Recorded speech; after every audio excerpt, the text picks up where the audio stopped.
There is nothing quite like preseason projections to get people all riled up on the internet.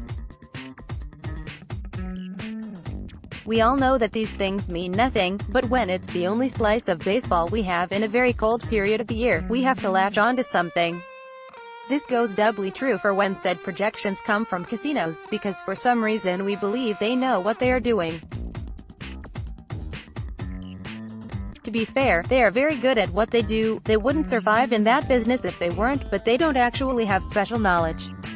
Anyway, all of this is to say we got some fresh over-unders from Caesar Palace, one of the biggest casinos in Vegas. You can check out the full list of bets below.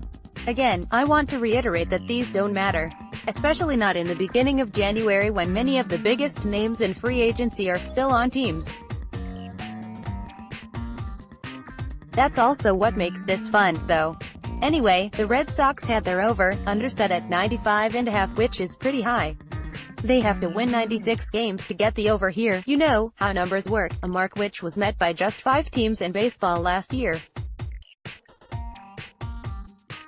They're highly thought of. On the other hand, 96 games would also be a 12-game drop from 2018, and they are also projected by this data to be a wild-card team. Caesars has both the Yankees 96.5 and the Astros 97.5 ahead of Boston.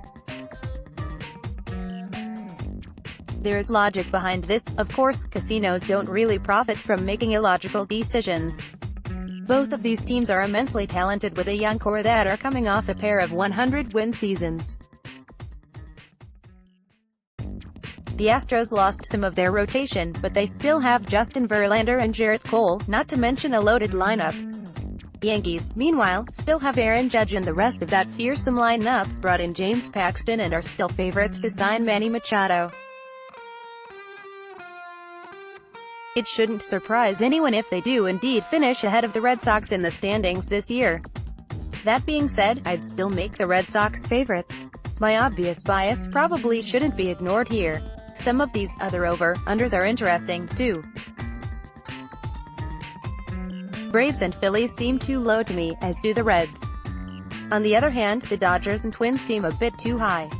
The one that really jumps out to me the most, however, are the Orioles. Their over-under is set at 59. 59.59. That is bananas. The next worst team, Kansas City, had their over-under set 10 games higher. Poor Baltimore.